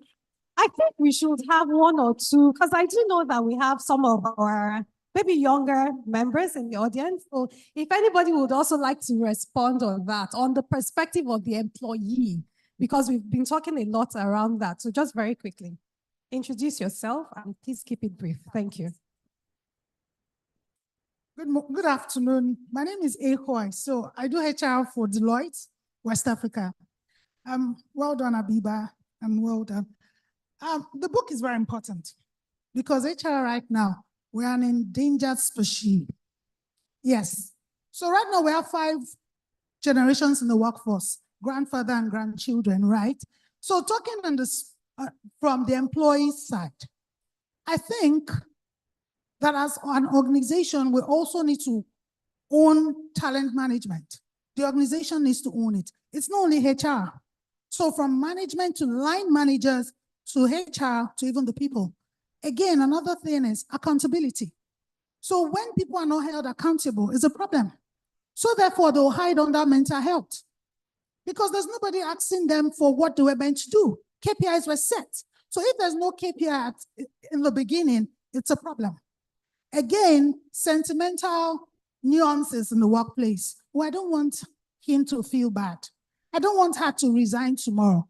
But we have talent management principles, right, that we have to keep to. So if they understand, if we, the employees, because I'm also an employee, right, to understand that we're held accountable, then it happens. And thank you so much, panelists. You've done so well. I just want to add something. In the space of the government, we have everything in place already. I'm sure we have ministries in charge of vocational studies, right? We have tertiary education, but right now, it's not being looked at. Our education, I'm sorry, Funke said something. In a few years' time, we would not have talent. Because guess what? The schooling system or the educational system is not working. So we're always on strike. So therefore, I'm looking for people from the private universities. People that do not have money to go to private universities, what would happen? Those in the federal and state universities, the quality coming out is not okay. So let's face that part. Let's also face the vocational part. We have it all here. Accountability again, implementation again. So it's a cycle. We all have a role to play. Thank you. A round of applause. Yes. Okay.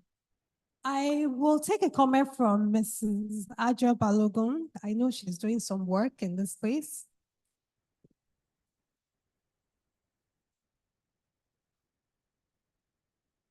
Good morning. Thank you so much. Well done, Habiba, and well done, Bruce. I'm so glad somebody's actually tackling these issues because I think I'm at the point now where I'm going to leave all the emotion out of it and just be practical in terms of what we're trying to achieve.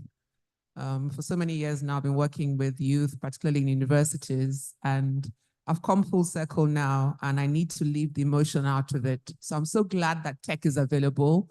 I'm glad that we can have conversations around AI. And I'm now at the point of how do we match the talent to those that want it? And I can remove myself from that equation and hope that everything will still work out because I'm not getting any younger, as we all know. Just to add to what was said by the panelists, it's really exciting that you're all in the space where you can make the change that we all want to see, because there's no point talking about the advancement and working in tech and all the training that happens there without paying attention to vocational skills. And I think that if you look at what the UK has done, in as much as I hate comparing ourselves with other countries, they actually, I think it was maybe 2003 that they went back to vocational skills training. And that obviously is what boosts any economy. So we really need to pay attention to that. Lastly, I'm working in an organization at the moment that is training 1 million software developers. Sounds amazing. We have 3MTT, we have 500,000 and all the rest of it. We also need to look at the challenges that these youth are facing. I think that if you're talking about training in tech, they need laptops, they need electric, they need data. How are we addressing those issues? Thank you. Very much. So I'll take 3 more comments.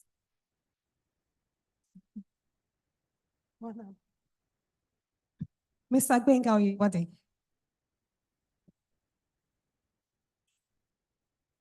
Good afternoon, ladies and gentlemen. First, let me say to Habiba and to Bruce, great effort, huh? And happy that I'm here to not to listen to you guys, but also to the panel's conversation around the issues that we're talking about. I've spent the last, no, I'm not as old as I look.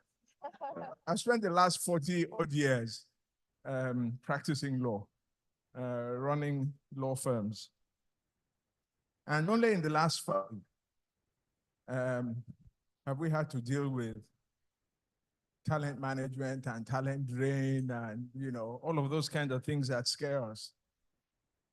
The reality is that those of us that are old school can't understand why people want to work 3 days a week.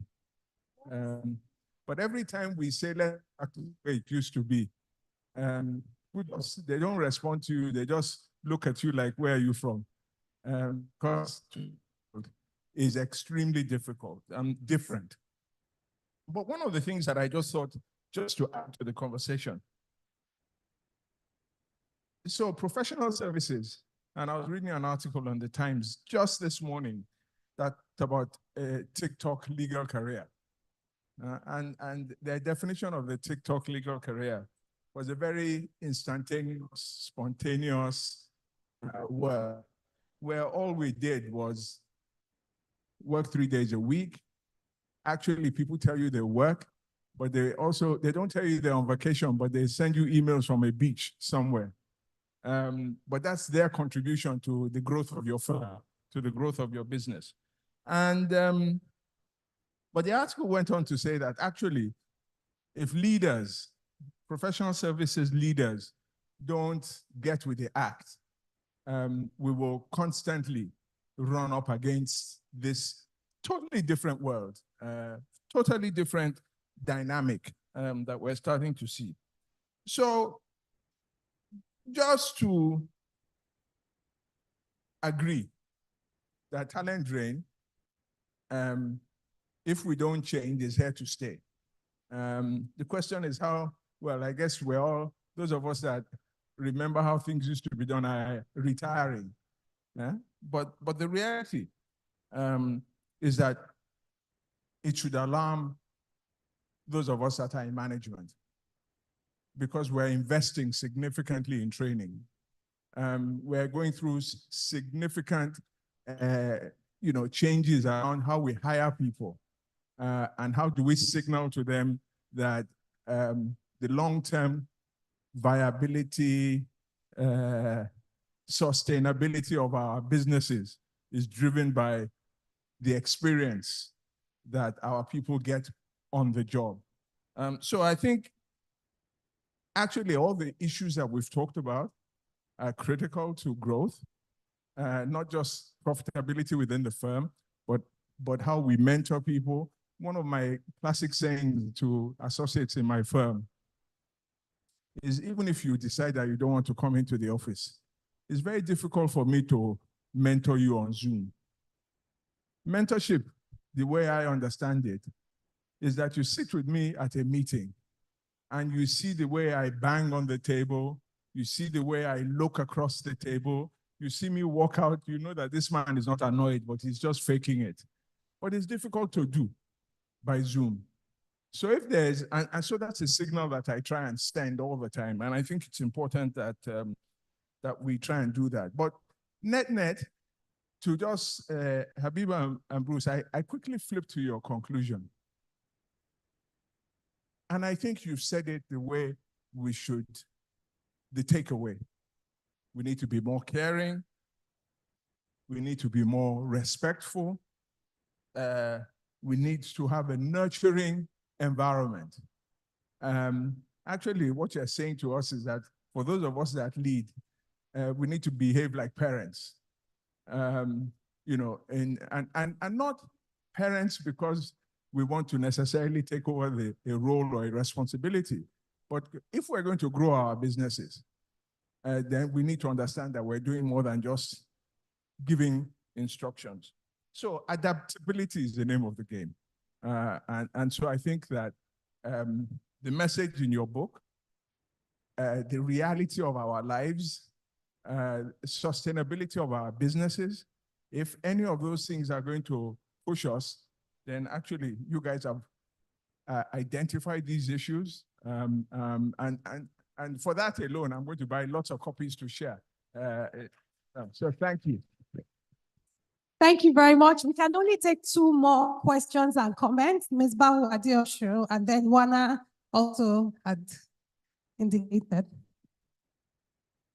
Thank you, and good afternoon all. I think it's been a wonderful discuss this morning stroke afternoon, and congratulations to Habiba and Bruce for bringing this, for birthing this book. For many of us, we have thoughts that this is what we want to do, but it never comes to fruition. So well done again. I think one thing that we've taken for granted and we haven't spoken about, and I thought we should just highlight in the place of, or in the discourse around talent management, is compensation. For many of the people who are jackpying or jackpying pada, whatever it is, it's just, they're trying to survive. So for many of us as leaders or as executives or as employers, we need to ensure that our compensation, our benefits are fair enough to just ensure that people can survive. Because when they can't survive, then every other thing we're saying here goes out of the window. And because of what has happened in our country lately, it might be also challenging for even us as employers. So that's where flexibility comes in. That's where all we've been talking about today. How can you make the workplace more comfortable, more flexible for people that they will stay? The other reflection I have is that, yeah, we're having a conversation here, but we can only really still affect a limited number of people from the private sector. The real change comes from the government, whether it's at the state or at the national. So it gladdened my heart when I heard what Jibola was doing. Many of us need to get into that space and begin to contribute back, because that way we reach millions, we reach the whole of the country. So in any way that we can help, when we can partner with governments, whether state, local government or national, to begin to talk to people, it's down to our value systems, it's down to our culture, it's down to people understanding. Someone gave an example and it's typical. You know you cannot make it today and you say, I'll see you in 10 minutes and think it's okay to say sorry after 1 week. It's a culture we've imbibed. So we need to begin to change those things and then we'll begin to make a big difference. Thank you very much. Sorry, can I just quickly add to, I'm really sorry. I think one of the major areas where we're not focusing on, and the areas that have the most significant talent issues, is the public service. That is the biggest elephant in the room, and people keep blaming politicians. Politicians cannot do anything without the public servants. I don't want to say collusion or agreement. That is the truth. I've been there for 4 years. And the talent management system in that sector, because if you think about it, why are people really leaving? How many people are jackpying from Canada, US? Because insecurity, there are no jobs. There are just some big macroeconomic issues that has made living in Nigeria almost unbearable. And who is responsible? It is the public service. A nation cannot grow beyond the quality, the capacity, and the ability that the public service has. So the sooner we shine the light on where the cause is, so we can be talking all this talk in the private sector, but we cannot grow beyond that engine, which is the public service, to drive growth in Nigeria. So for as many people that are here, we're not here by accident as Nigerians. Let us really get up, critical mass, and join. Government cannot do it alone, and we really cannot keep quiet. It is for us to bring back our nation, bring back our people, and do what we need to do to make this country work. Thank you. Hi, everyone. Congrats, and Bruce, congratulations again. I think I wanted to mention something that I feel we don't often talk about, which is also the ego-led leadership in certain organizations a lot of the time. And I bring this up because I think a lot of young people, sometimes, as much as they mention mental health and all of these sorts of things, are very, I think their structure and system is also very productivity based. And I'm wondering oftentimes, what is the resistance for a lot of organizations to kind of move towards a productivity-based type of system in working? I've worked for the last 9 years as a storytelling consultant and as a freelance creative as well. I work with different countries. I can be working on 3-4 projects at the same time. And because I know that my living is based on my day rates, you have to be on point, on time, and produce, right? And I'm working with these clients like for 5 years straight as well. And I also hire a lot of young people to work on projects. And you find that, and I personally find that you really have to kind of be detailed in the sense of what they're producing and what you need. Because I know you did mention lifestyle. They consider it quality of life. They're not thinking about it as lifestyle. They're thinking about it as quality of life. So they're calculating every single thing so that they can actually produce and be on time with all of those things. So I know that this is not applicable to all industries, but I'm also wondering, what is the resistance to getting certain roles to really be more productivity focused than just, essentially. So I saw Prof nodding her head. So maybe you want to respond to that, and then we'll take a final comment. Thank you. Okay, I think I work in the most difficult industry, academia. So managing professors, it is not easy. I've come out of 3 days in Abuja managing professors. And you realize that I was sort of observing, and there are different dynamics, right? There are professors who are in public universities, Nigerian professors in private universities, and Nigerian professors from diaspora. And some of the traits we found, first of all, teamwork and collaboration don't exist. Egos abound. My way or no way. No way of giving constructive feedback. So that, just throwing tantrums. I don't like this. So I'm like, okay, what don't you like? Provide alternatives. I just don't like it. So you realize that it's the culture. So how do we acculturize our systems again? Because that's where students are learning. So when students come out, they're probably just saying, you know what, how do I just get rid of this man or get this man out of my life?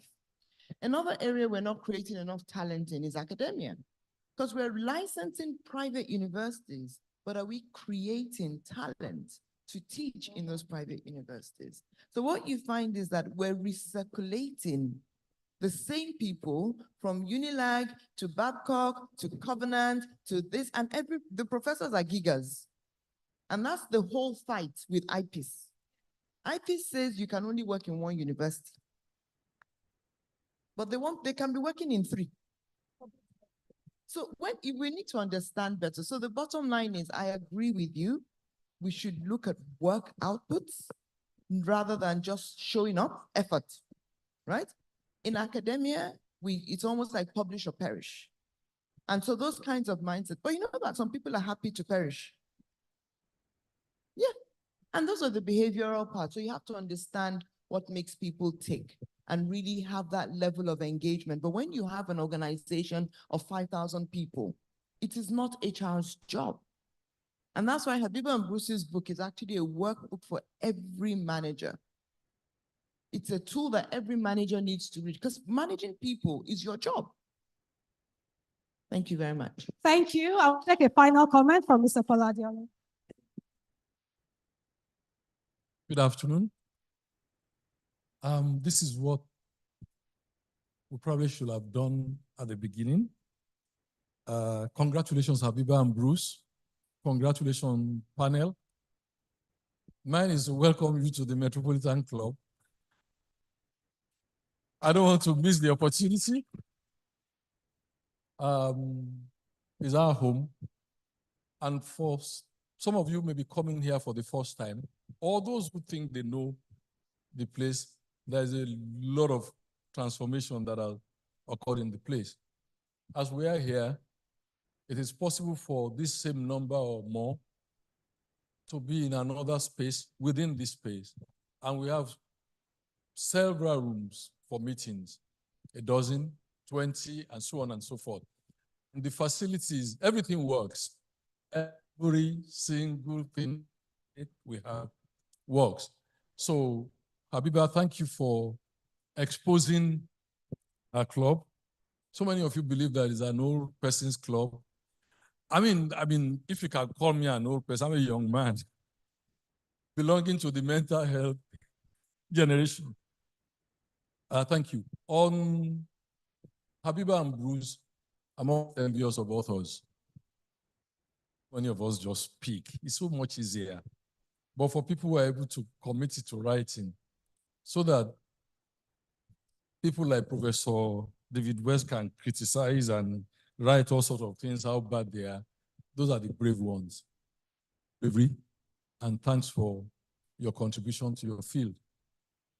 I am just going to implore you and your co-author or anybody that is interested to take this a little bit, to do a research of the phylum or the segment the people that you are talking about fall into.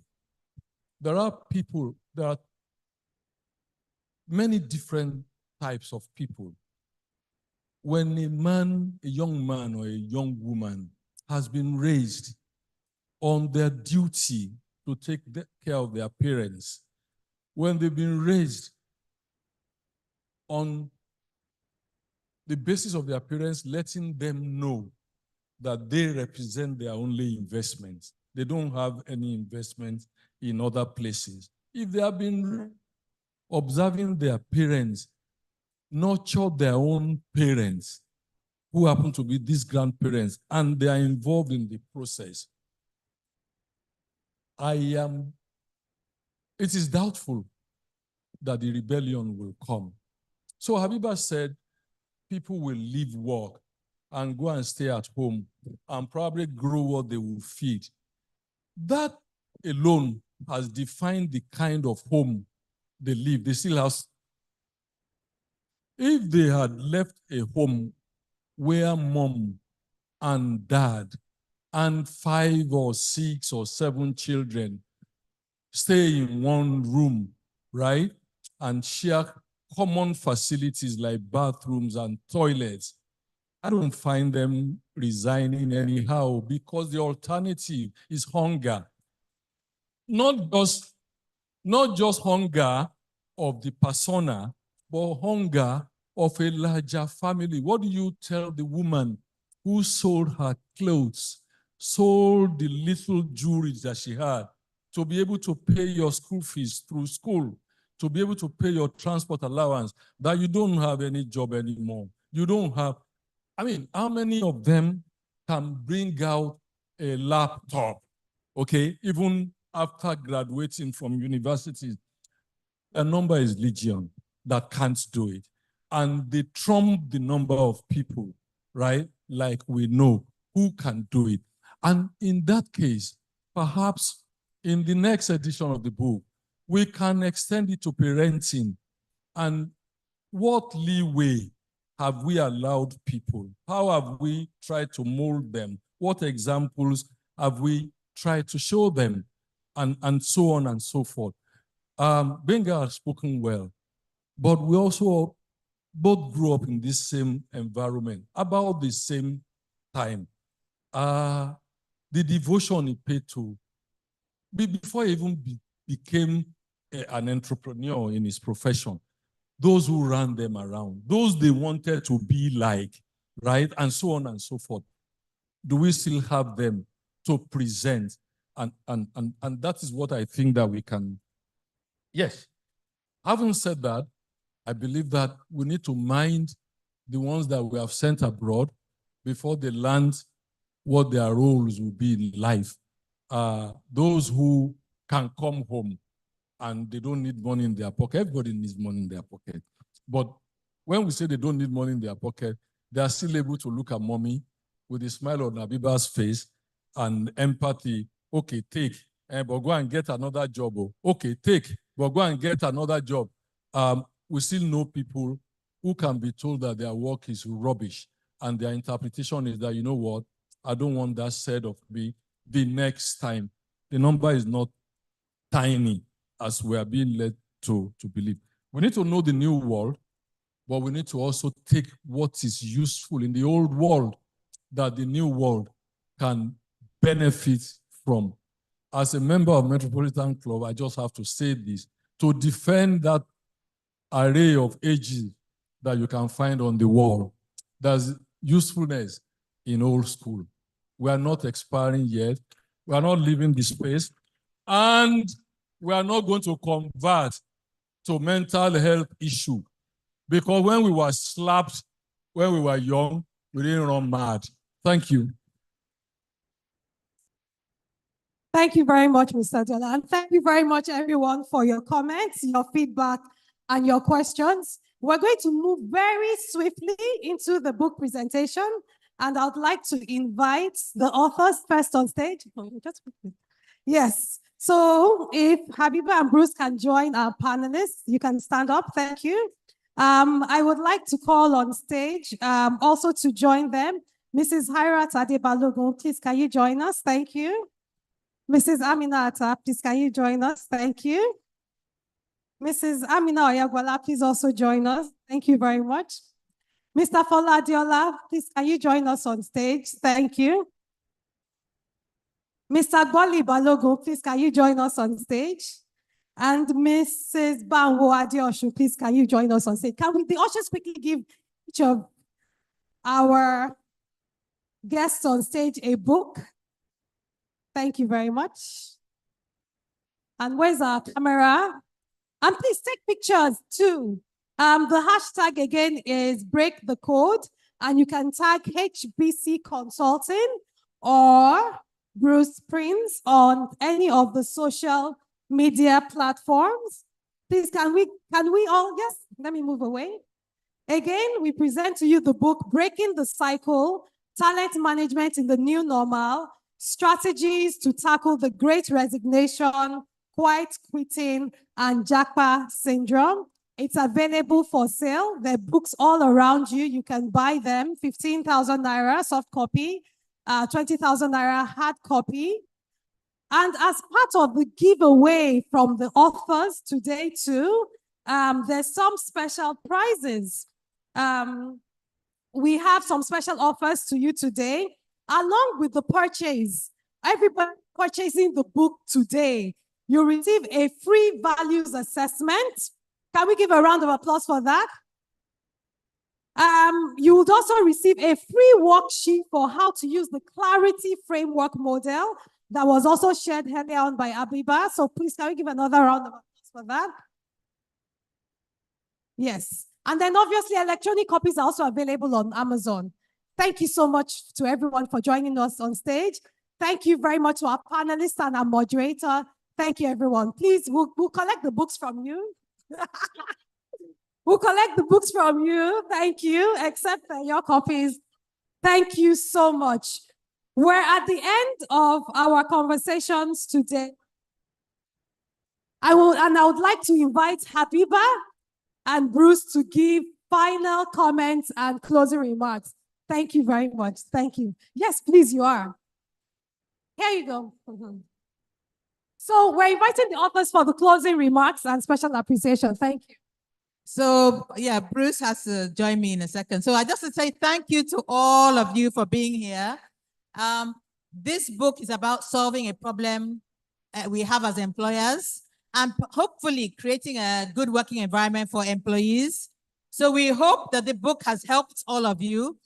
Wana talked about some resistance, and my senior, Mr. Folai Adiola, displayed that exact resistance just there.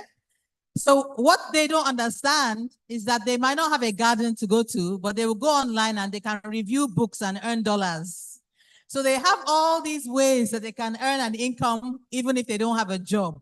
So please read the book, learn about the new normal, so that once you know what the new normal is, you will know what to do to engage your employees on that new basis, the ones you want to keep, right?